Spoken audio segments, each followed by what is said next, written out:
Hi guys, mister Bachchan ఇప్పుడే చూశాను cinema. Rod మామూలు రాడ్ కాదు. నాకు ఈ మాటలు మామూలు రావు. సినిమా గురించి చూస్తుంటే ఇంత కాన్ఫిడెన్స్ ఎట్లా ఉండాలి భయ్య? నాకు లైఫ్ లో ఉండాలి, అసలు ఇంత కాన్ఫిడెన్స్ ఉండాలి నిజంగా. 14 తారీఖు సాయంత్రం నుంచి ఎరగతి పోతున్నాయన్నా.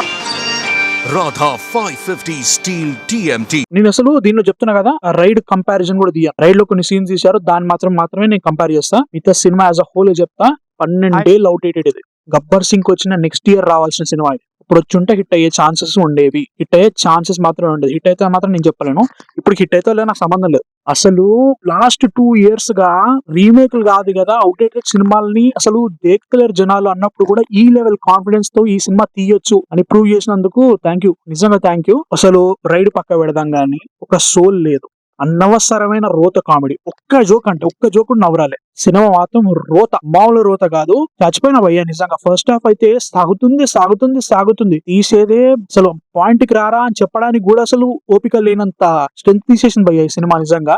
ఇంకా జగపతి బాబు గారు ఆ రైడ్ ఎపిసోడ్లు అసలు ఏమనంటే, నాకు మొన్న ఇంటర్వ్యూలో చూసాను భయ్యా నిజంగా, ఎవరిని అఫెండ్ చేయాలని కాదు కానీ, హరీష్ శంకర్ గారు మొన్న ఇన్కమ్ ట్యాక్స్ ఆఫీసర్లందరికీ ఒక రెస్పెక్ట్ ఇచ్చే సినిమా లాగా ఉంటదని అన్నారు అనమాట. అంటే రెస్పెక్ట్ ఇవ్వాలి అంటే జస్ట్ హీరో గారు ఇన్కమ్ ట్యాక్స్ ఆఫీసర్ కాబట్టి ఆయన మాత్రమే రెస్పెక్ట్ ఇస్తారు. మిగతా వాళ్ళ చుట్టూ ఉన్న ఆఫీసర్లందరినీ కామెడీకి ఇష్టం ఉన్నట్టు ఈయన ఒక్కడే నిజాయితీ పరుడు అన్నట్టుగా చూపిస్తే సరిపోతుంది అంటారా? నాకు అర్థం కావట్లేదు అది. అంటే ఏ రకంగా రెస్పెక్ట్ అన్నా నాకు అర్థం కాలేదు నిజంగా. కొన్ని సీన్లు రాసుకున్నారు, అవి మాత్రం అలా చెప్పలేను, ఇంకా అంత దారుణంగా ఉన్నాయి. అసలు హీరోయిన్ అసలు సినిమాకి ఏ రకంగా యూజో చెప్పండి. సింపుల్ గా ఏమీ లేదు, లిటరల్ గా గట్టి కొడితే అనేది 10 నిమిషాల రోల్ రాయొచ్చు. ఫస్ట్ హాఫ్ మొత్తం హీరోయిన్, అవసరం లేని సీన్లన్నీ, మధ్యలో పాటలు వస్తాయి.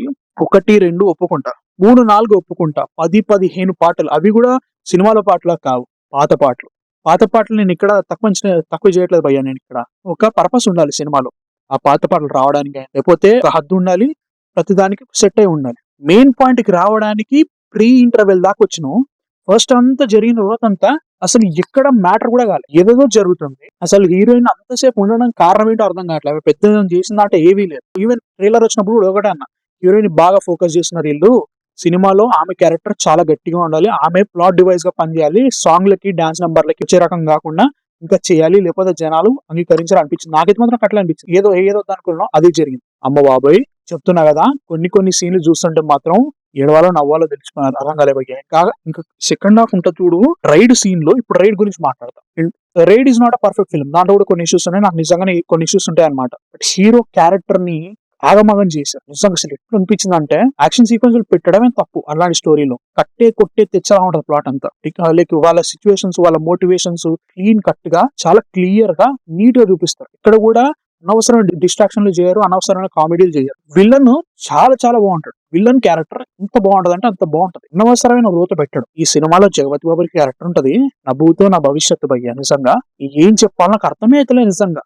11 అవుతుంది భయ్యా సినిమా రికార్డ్ చేసేటప్పటికి. లేక 1 o'clock వెళ్ళాను నేను. రేపు పొద్దున మళ్ళీ డబ్బులు ఇష్టం, అది పెద్దరాడే. నేను ఫిక్స్ అయిపోతున్నా. ఏంది భయ్యా అట్లా అనుకో, నాకు అనిపిస్తుంది భయ్యా నిజంగా. ఏమన్నా మీ ఇష్టం గానీ, రవితేజ గారు ఇప్పటికైనా మారాలి. ప్రతి 6 నెలలకు, ప్రతి 3 నెలలకు, ప్రతి 4 నెలలకు, 5 నెలలకి ఆయన సినిమాకు రావడం, డిసప్పాయింట్ అవ్వడం, ఇంటికి వెళ్ళడం. ఆయన మారతాడని అభిమానంతో మన నెక్స్ట్ సినిమా కోసం వెయిట్ చేయడం, ఇదే జరుగుతుంది కానీ మార్పు లేదు, ఏది లేదు. హరిశంకర్ గారు ఇలాంటి సినిమాలు చేస్తే కష్టమే. గబ్బర్ సింగ్ లాంటి సినిమా ఇస్తున్నా అని చెప్పేసి అనుకుంటాం గానీ, ఆయన గబ్బర్ సింగ్ దగ్గరే ఆగిపోయారు నా ఫీలింగ్ అన్నట్టు. ఇంకా ఇప్పుడు వచ్చి డైరెక్టర్స్ అందరూ అప్డేట్ అవుతూ పోతుంటే ఇంకా 4 సాంగ్లు, 5 ఫైట్ సీక్వెన్స్లు, ఇంకా ఎంత లాగుతుందంట మాత్రం సినిమా మాత్రం.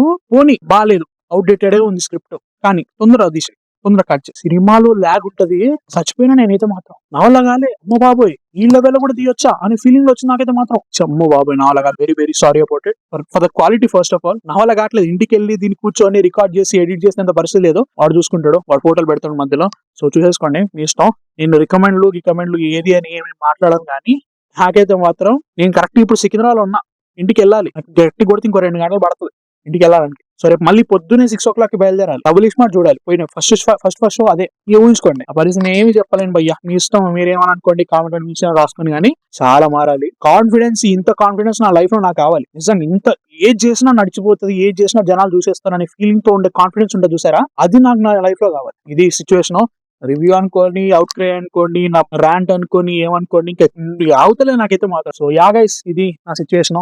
మిస్టర్ బచ్చన్ చూసాను, తలనొప్పి టాబ్లెట్స్ అని చెప్పినా కదా, దీనికి డైరీ టాబ్లెట్స్ కూడా తెచ్చుకోవాల్సింది, ఎమోషన్ టాబ్లెట్స్ కూడా. అమ్మో నా వల్ల కాదు భయ్యా. మీ థాట్స్ కింద కామెంట్స్ లో చెప్పండి. బట్ యా బై, రేపు కలుద్దాం. డబుల్ స్మార్ట్ ఉందిగా, రానీలే. By by.